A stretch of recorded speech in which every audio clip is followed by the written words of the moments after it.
Bien, merci. Monsieur le Président, je voudrais commencer par saluer votre présence aujourd'hui ici, au Niger. Dans nos traditions, rendre visite à ceux qui sont dans le deuil est l'acte le plus apprécié. Et c'est pour cela que la visite que vous nous rendez aujourd'hui va directement au cœur des Nigériens. Et cette visite confirme aussi votre engagement à nos côtés dans la guerre contre le terrorisme, cette guerre dans laquelle des hommes meurent des deux côtés, de tous les côtés. Il y a de cela quelques semaines, la France a perdu 13 de ses soldats. Et nous avons perdu, le 10 décembre dernier, 71 de nos soldats. Et le sacrifice de ces soldats et le sacrifice de toutes les victimes civiles et militaires du terrorisme, ce sacrifice ne doit pas être vain. Et c'est pour cela que nous sommes déterminés à poursuivre la lutte jusqu'à la victoire finale, jusqu'à vaincre le terrorisme.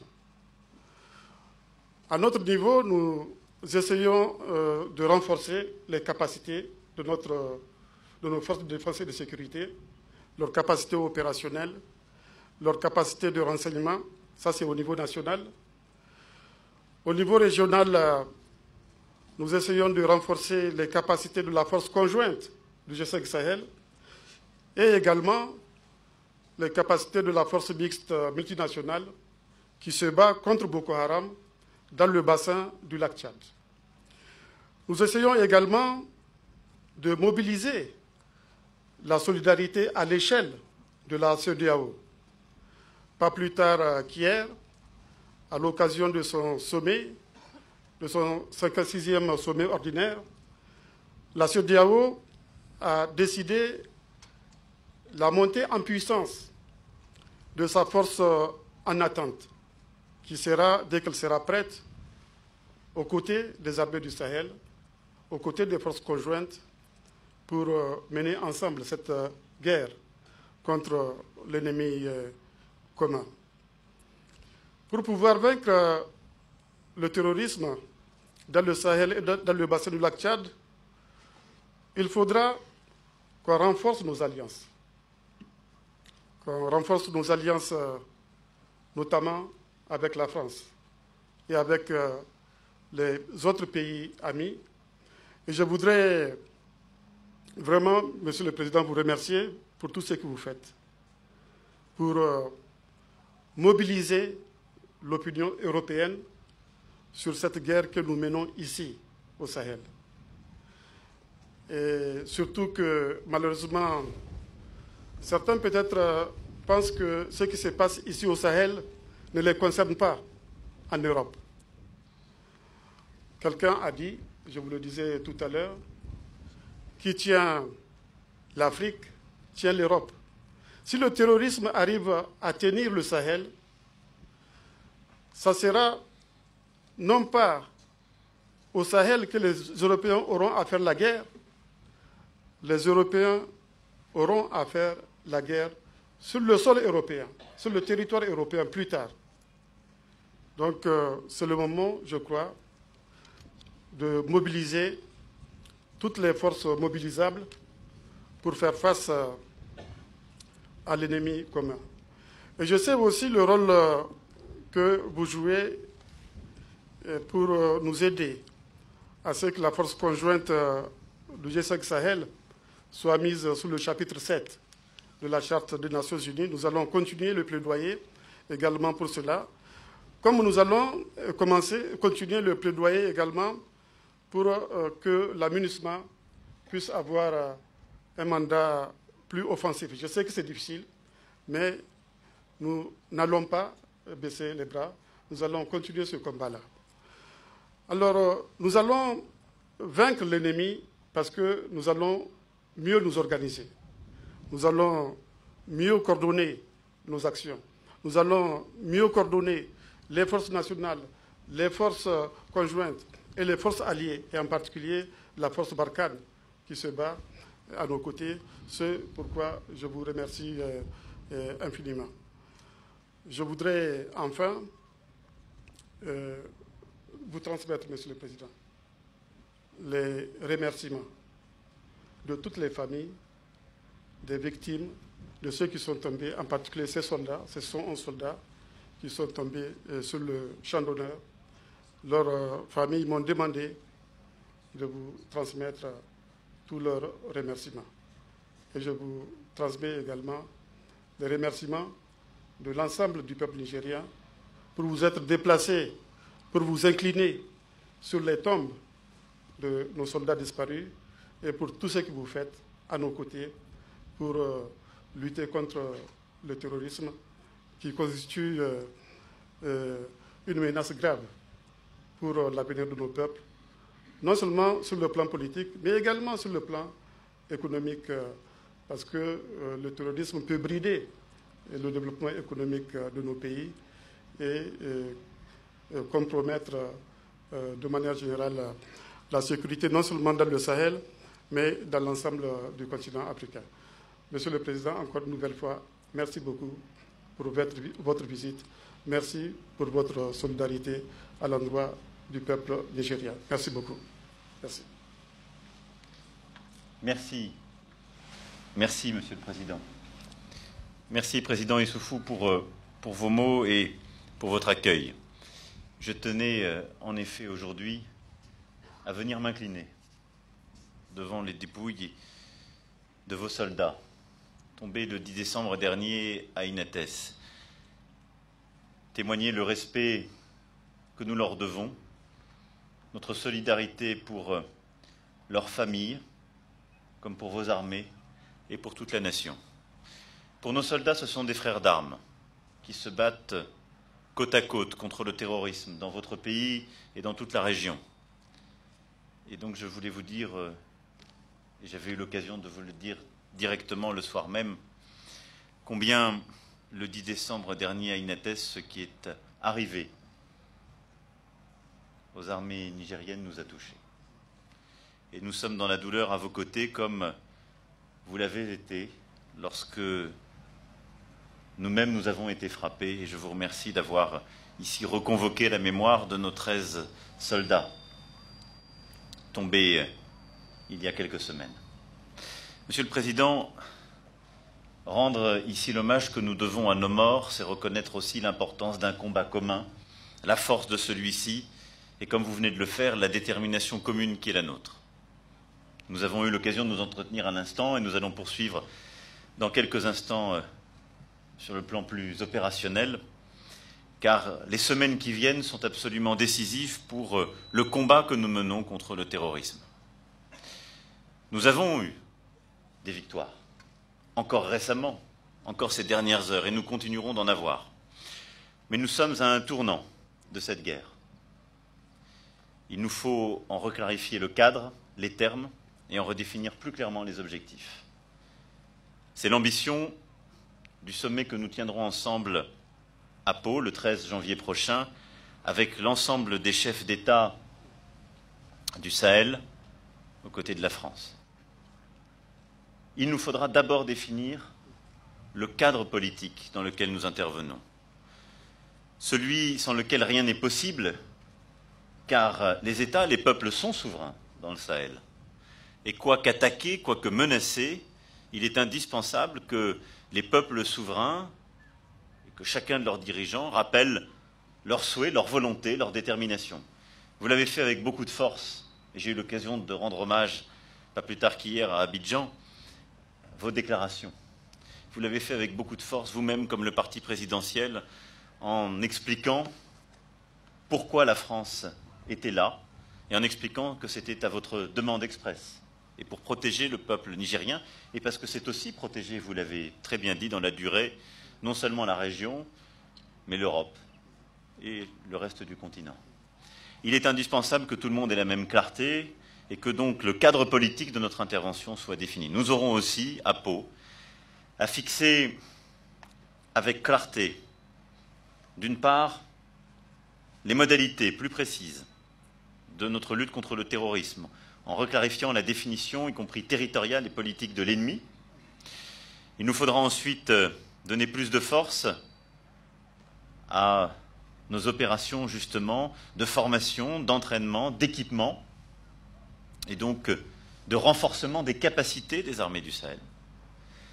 Il nous faudra aussi déterminer les actions politiques qui sont à conduire par chacun, car ce qu'on peut gagner sur le terrain, sur le plan militaire, est parfois fragilisé par des discussions politiques qui ne se tiennent pas ou des actions administratives qui n'avancent pas assez vite. Et nous aurons aussi à réaffirmer nos objectifs en matière de développement.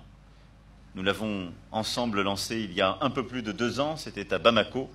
L'Alliance pour le Sahel est cette structure et elle avance bien. Elle est de plus en plus efficace, elle permet de conduire sur le terrain des opérations indispensables, mais il nous faudra là aussi l'articuler avec cette redéfinition. Le sommet du 13 janvier prochain sera le sommet d'une clarification, d'une accélération et d'une structuration de notre action commune contre le terrorisme. C'est pourquoi les échanges que nous avons eus aujourd'hui étaient à mes yeux indispensables et me rendent confiant car j'ai vu en vous la même détermination et je crois une clarté et une volonté d'avancer plus vite et plus fort que nous partageons. Voilà, Monsieur le Président, ce que je voulais dire. Et en cette fin d'année, permettez-moi d'adresser à tout votre peuple la solidarité et l'amitié du peuple français, dans les douleurs, les peines, comme dans les moments plus joyeux. Nous sommes là aujourd'hui pour nous incliner devant vos martyrs. Nous serons là demain pour célébrer les victoires. Merci, Monsieur le Président.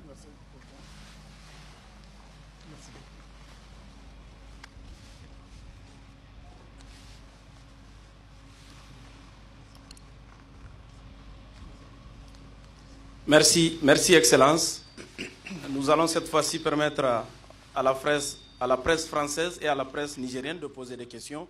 Et étant donné le temps qui est imparti, on va prendre une question pour la France et une question pour le Niger. Nous commençons par Cyril Graziani de Radio France. Bonsoir, messieurs les présidents.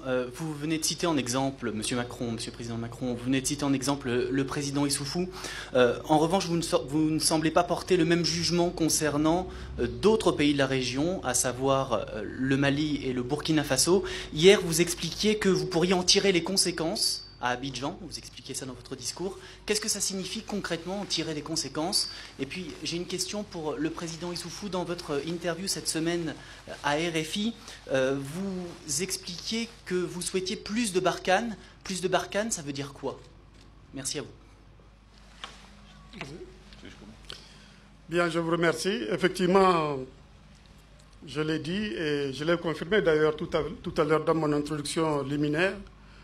Nous voulons plus de Barkhane, nous voulons plus d'alliés, parce que l'ennemi que nous combattons nécessite une coalition la plus large possible pour qu'il soit vaincu. On a vu ailleurs comment des coalitions ont été mises en place, en Irak, en Syrie, contre l'État islamique, en Afghanistan, également contre le terrorisme.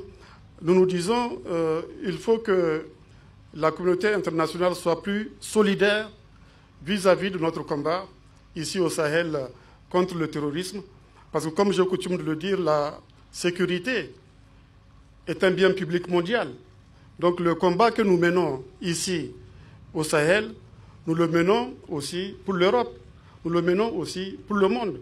Et je disais tout à l'heure que si les Européens ne s'engageaient pas davantage à nos côtés dans cette lutte, ils auront à faire cette guerre sur leur territoire. Donc, mieux vaut qu'ils le fassent ici au Sahel. Il faut endiguer le terrorisme ici au Sahel. plutôt que d'avoir à faire la guerre sur le sol européen. Donc nous voulons plus d'alliés, nous voulons plus d'engagement des forces européennes, des forces américaines, des forces de tous les alliés qui peuvent nous aider à endiguer cette menace qui est réellement une menace mondiale. Ce qui se passe ici au Sahel, l'issue de cette guerre ici au Sahel aura des conséquences en Europe. Non seulement parce que la guerre pourra être portée en Europe, sur le sol européen même, mais aussi parce que la guerre contre le terrorisme va créer des problèmes au plan économique, des problèmes de croissance, va brider la croissance de nos économies, va empêcher à nos États de créer des emplois pour nos jeunes. Je disais au président tout à l'heure, nous avons 10 millions de jeunes Africains qui arrivent sur le marché du travail chaque année. Ils seront 30 millions en 2040-2050. Si ces jeunes n'ont pas d'emploi, ils iront alimenter la migration clandestine et ils iront effectivement en Europe. Donc ce qui se passe ici aura des conséquences sur l'avenir de l'Europe et j'invite les Européens à se mettre aux côtés de la France, aux côtés de Barkhane, pour que nous puissions engager ensemble cette lutte contre cet ennemi commun. Donc nous voulons plus d'alliés, nous voulons plus de Barkhane. C'est ça que j'ai voulu dire avant-hier, effectivement, dans mon interview. Merci beaucoup. Bien. Je ne suis pas là pour stigmatiser tel ou tel. Je constate que partout dans la région, des mouvements d'opposition, des groupes dénoncent la présence française comme une présence impérialiste ou néocoloniale et ont tendance à considérer que dès qu'une difficulté est observée sur le terrain, ce serait la faute de la France. Le président Issoufou, comme le parti présidentiel, ont très clairement rappelé dans quel cadre la France intervenait. Celui d'une demande expresse de l'État nigérien et donc de celles et ceux qui portent la souveraineté du peuple nigérien et qui considèrent qu'ils ont besoin du soutien de la France, comme vient de le dire le président, dans le cadre de l'opération Barkhane. J'attends la même clarté de tous les dirigeants. La même clarté. Je vois, en effet, dans trop de pays prospérer, sans condamnation politique claire, des sentiments anti-français. Je ne peux pas accepter d'envoyer nos soldats sur le terrain dans des pays où cette demande n'est pas clairement assumée et où ils interviennent dans un cadre qui ne correspond pas à la dignité que nous leur devons. Dans ce contexte, soyons clairs, si l'opération Serval a eu un cadre juridique, politique extrêmement clair au moment de l'attaque, assumé par l'État malien comme la CEDEAO, aujourd'hui l'opération Barkhane a une forme d'ambiguïté.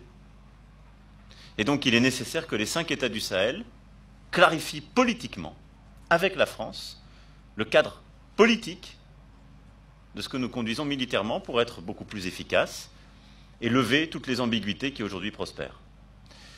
Ensuite, je partage totalement ce que vient de dire le président Issoufou. Je considère que nous avons besoin, dans ce contexte, et ces clarifications étant faites, de renforcer à la fois les moyens et la coordination. Mais à l'inverse, là où la présence française et internationale n'est pas assumée, je le dis très clairement, nous en tirerons les conséquences parce que nous parlons d'État souverain.